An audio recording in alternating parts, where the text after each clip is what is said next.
welcome to Knockhill for the Scottish Formula 4 1600 Championship. Just before race one, we're going to have a quick word with our pole sitter, Jordan Gronkowski.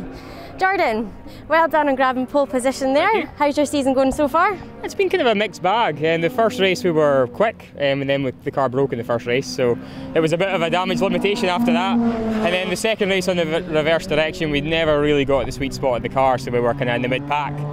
So this weekend, as I said yesterday, I'm hoping for consistency and speed and reliability. We seem to have done a good job so far, so we'll just try and do a good job in the race. You've got a couple of quick guys behind you. What's your plan? Just head down and move forward? Or? Yeah, at the end of the day we've got to concentrate on our own race. What happens behind happens behind. I'm expecting a tough challenge for the whole race. I'm not expecting to disappear off because the guys are very quick. So yeah, we'll just try and hold on to the lead and see what happens. Perfect, well best of luck for race one. Thank you, cheers. And I'll hand over to you, Duncan, for race one of the Formula 4 1600 Championship here at Knockhill. Thank you very much. Fiona in the pit lane, Fiona Wallace. And we've got to remember, everybody, Fiona Wallace, former racer, so she knows exactly what the racing drivers are feeling just now. That nervous tension before they head out onto the circuit. There's nothing worse than sitting in the holding area. Once you get going on track, those nerves seem to disappear because you've got to focus on the job you've got to do. But yeah, great addition. Thank you very much, Fiona, asking those questions that really do need to be asked of a racing driver. What they've got to deal with today, well, they've got a good, nice, warm, dry Knockhill racing circuit, but possibly a little bit too hot, I've got to say. These guys will have had to adjust these Formula 4s, these 1600cc cars, all running on an Avon tyre. You can see it there on the front left of Jordan Gronkowski's car. It's a cut slick. I'm going to try and make the adjustments just right to suit the weather conditions. We have got lights on the bridge. We've got a full complement of 5 lights. We're under the starters' orders. Who's going to get the jump down to the first corner? Gronkowski gets off the line and capitalises that pole position underneath the Beatson's Building Supply Bridge, although he's coming under assault from GBR Racing, Melrose and Martin. Martin tries to go around the outside. Oh, Gronkowski runs wide as well, and they're both down the escape road. Well, Ross Martin goes down the escape road, and he takes the lead. Now, was that deemed an advantage? We will have to find out. He was off the circuit there, but I'm going to say he was given absolutely nowhere to go by Jordan Gronkowski. So possibly avoiding a bit of contact there, but anyway, we're up to racing speed now. We're already through Clark, such is the pace of these guys in these cars. A little bit sideways further back. I think that was Steve Barlow coming into view there as we go on board with Neil Broom into the hairpin. 1, 2, 3. Look at this. Melrose tries to go around the outside of Jordan Gronkowski. That's not going to work. Jordan shows him the way to go. Gets a good exit from the corner, and he's tucked right underneath that Hewland gearbox on the back of the Ray of Ross Martin as he go up and over the crest of the hill for the first time of asking in towards Duffus. Look at Gronkowski. He is very, very racy today. Jordan wants this over the top of Duffus. Neil Broom runs a bit wide through Leslie's. Gronkowski heads for the inside. Good manoeuvre up the inside. Good pass, Jordan Gronkowski. Nice and clean. Melrose has a look going through Butchers, but Ross Martin wipes the nose of his teammates as they go through there. Not to be. So Jordan Gronkowski hits the front as they go up the back straight towards Clark Corner. He'll be delighted with that one. He won't be happy that he lost the lead at that first corner, but he will see that as redemption. Through Clark Corner they go. Beautiful, beautiful camera angle there. You see the trees in the background as the cars hop into our view with just a dab of opposite look. As drivers in the know say into the hairpin. No, Gronkowski a little bit wayward under braking. It looked like the car was maybe making them just correct as he's going onto the brakes into the hairpin there. Maybe something he might need to look at for race number 2. Oh, that's Gary Sykes, ladies and gentlemen. Gary Sykes there has not yet come to a halt leaving the hairpin, but I gotta say it doesn't look very good for Gary. That car's not long left for this race. We have a yellow flag there at the top of Duffus. Gary gets out of the car and the car's half on, half off the track. That's going to bring a safety car out as it goes past us on cue. So we hit the reset button on the race. Jordan Gronkowski is now behind that pace car. Gary Sykes is pulled to the trial vault, and we are going racing again up the main straight. Gronkowski from Martin and Melrose. Neil Broom's not made a good restart at all.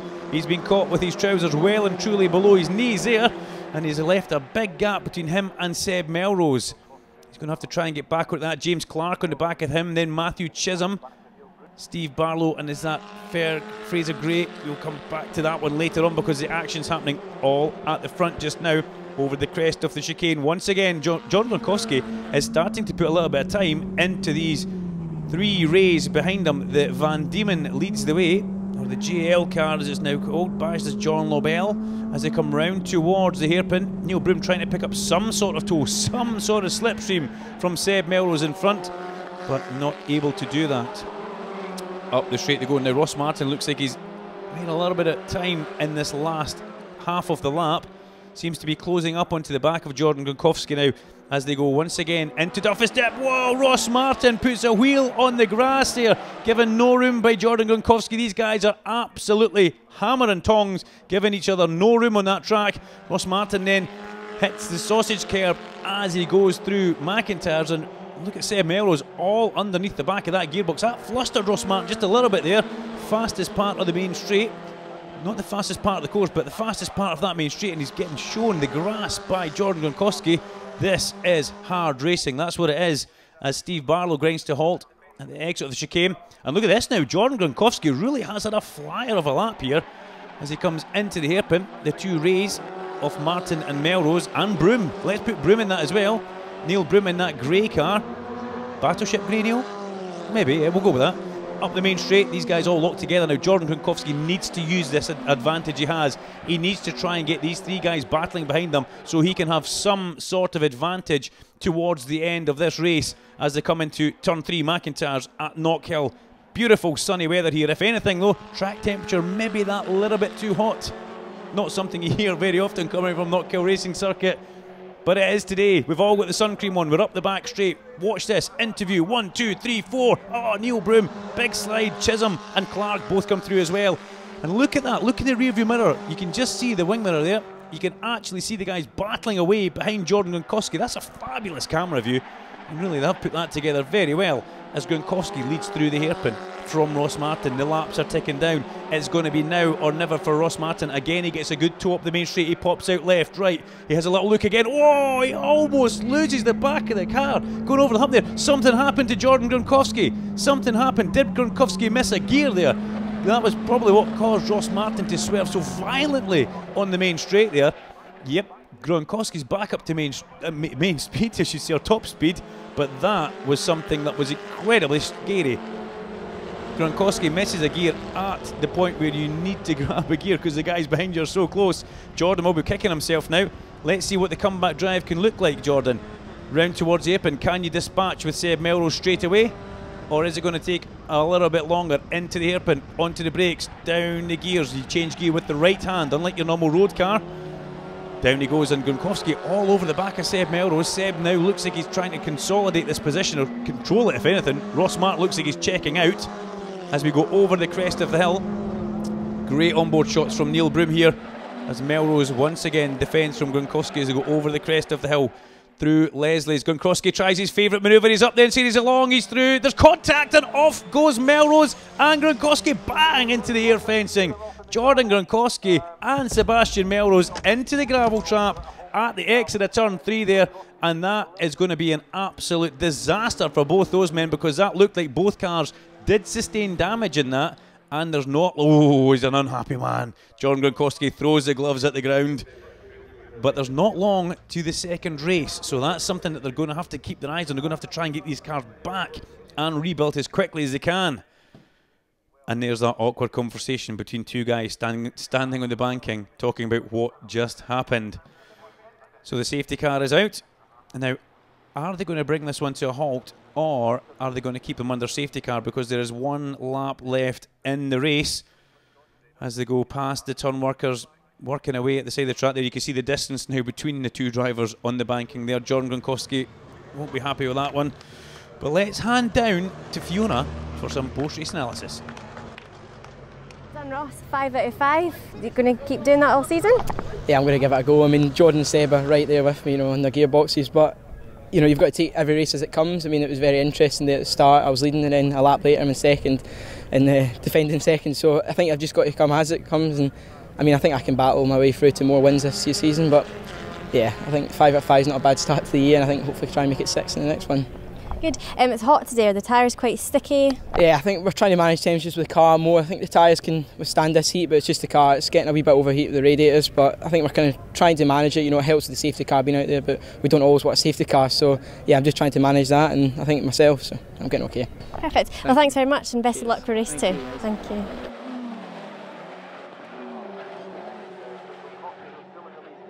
Congratulations on P2. You've got not one but 2 trophies today. Thank you very much. For being over 40 yeah, for the second one's slightly not the proudest trophy to take home, but a bit of silver's a bit of silver.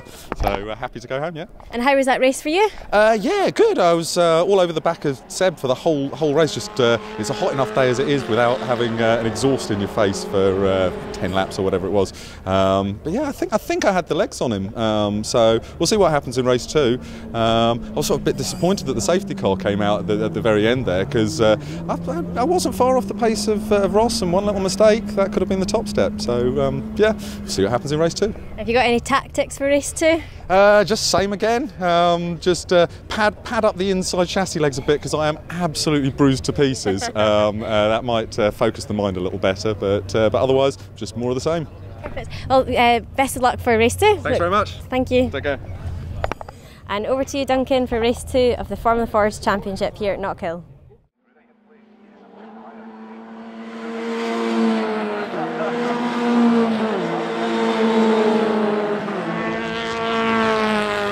As the cars leave the holding area for race number 2, well, after the controversy from race number 1, where we saw Jordan Gronkowski and Sebastian Melrose ending up in the gravel trap at the exit of turn 3, what we do have is a car not on the grid, and unfortunately that's Jordan Gronkowski, not able to get the car fixed, didn't have enough spares to make the restart. So that's a great shame for Jordan, because he was the fastest man here up until this point this weekend. He had the car on pole position, but the other car involved in it is right in the middle of your shot there. Bang! Sebastian Melrose has got that car fixed and back on track. Steve Barlow is also fixed there. Thankfully Gary Sykes takes the restart after being the car which caused the safety car at the hairpin. So Ross Martin and Neil Broom at the front of the grid. The 5-second board goes out. All eyes raised towards the bridge. The revs get held, and his constant bit of revs, and away we go. That was a very quick turnaround there. A lot of drivers possibly would get caught out by that, but not Ross Martin. Look at the lead he's got already, and look at that, Sebastian Melrose already up into 4th place. Already gets a couple of spaces off the line, and he's now behind Matthew Chisholm. What he will find is, though, it will get harder and harder for him the further up the grid he goes.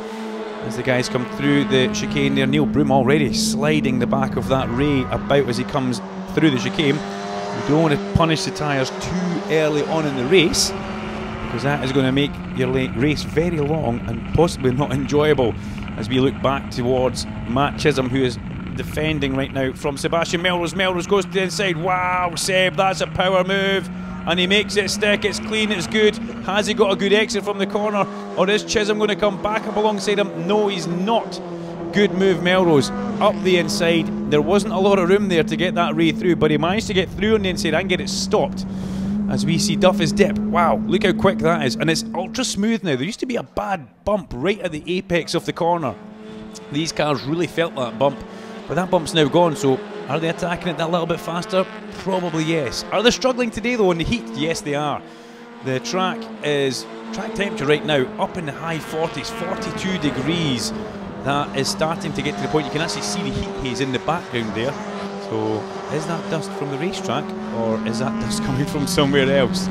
We haven't lost anybody, that's for sure, as we go round towards the hairpin. On board once again in the Ray that Neil Broom pilots here. And Neil really has been a bit of a sensation. He's getting the hang of this car. Does it all himself in his paddock out the back of a trailer, and always has a big smile on his face. It was great to see, but he's going to have to watch, because coming up behind him is that white number 88 car, the GBR run car. GBR car's 1st and 3rd just now. And then we could say we've got Independent in the middle. That's Neil Broom. But he's going to have to watch, because coming behind him is Seb Melrose. Matthew Chisholm's holding of James Clark. Another Van Diemen of Chisholm there. And a Mégane of James Clark, the French chassis manufacturer. Great to see that car here. That car originally built around the Duratec engine, but James Clark has got the 1600 Kent engine in it. As they make their way through Clark towards the hairpin. Gary Sykes also. Good comeback drive for Gary Sykes, as Fraser and Steve come through Clark corner there. One with understeer, one with oversteer. So oh, now was that a locked front wheel there? Was that just a small snatch at the front left wheel by Neil Broom? It looked like it from where I was sitting, or was it just the camera shining? Up the main straight. Melrose isn't really catching up with Neil Broom. He was managing to hold this gap just, and that really is a great shot. and that's from all the way over at the exit of turn 3, zooming in towards the apex of turn 1, and you can see how Ross Martin comes through the corner there in just a lovely, delicate 4-wheel drift. Not punishing the tyres, not punishing the car, just a good little 4-wheel drift, carrying good speed through the corner. Guys make the way up the back straight now, in towards Clark Corner. And Neil Broom's going to have to watch his mirrors. I tell you, Sebastian Melrose, Seb's going to have to watch out as well, because Matthew Chisholm isn't finished with them yet, and he's bringing James Clark in that Miguel.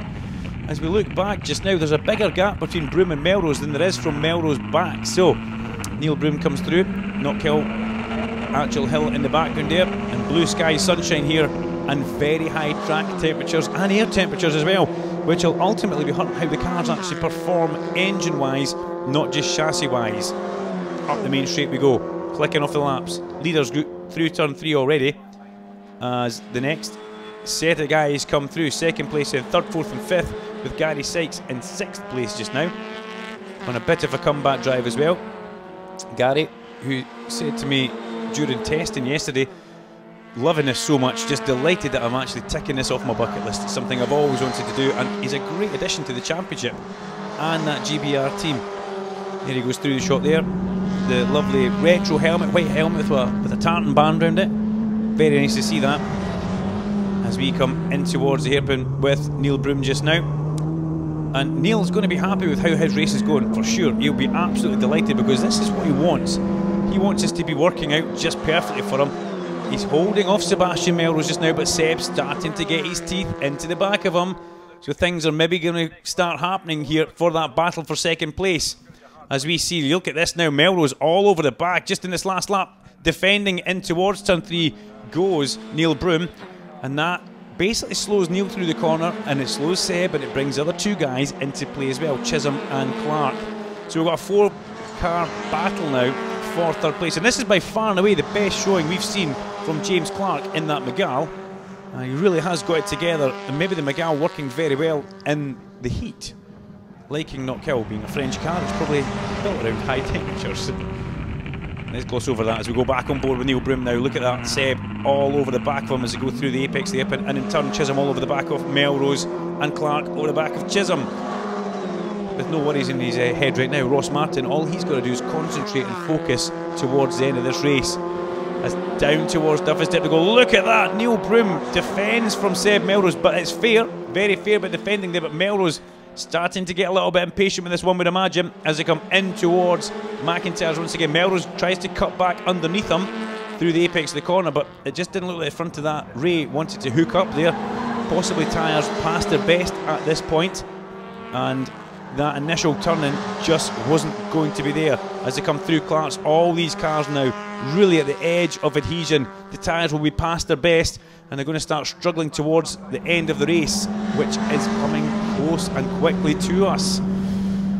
As Neil Broom checks his mirrors, where's he going to sit this Ray? Is he going to sit in the middle of the road? Yes, he turns in. You can see he's turning in very early to try and defend there. Where was Seb Melrose? We can't even see him in the mirrors. There he's there, he pops out of the mirror now. So Melrose right underneath the gearbox of Neil Broom, and Neil Broom doing a cracking job of defending, and defending very, very cleanly. Not waving about the middle of the road. Melrose goes up the inside. Wow, that's a lunge and a half, and through he goes over the curb at Duffus Dip.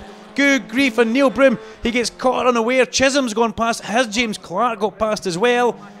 Yes, he has. He goes through now at McIntyre, so he's lost so much there, Neil Broom. What a great shame.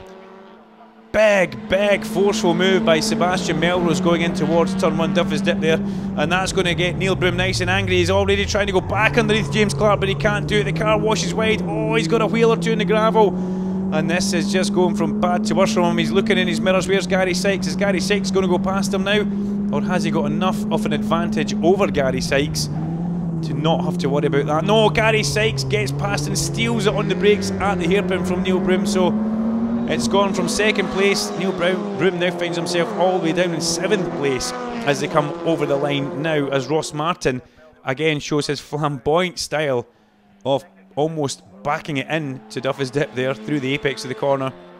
And we've got to wait a good while to get Sebastian Melrose and Matt Chisholm. Matt Chisholm's going to get a podium out of this the way it's going just now, and he'll be absolutely delighted with that. He was very proudly telling me this morning that that car was wrapped by him and his mother.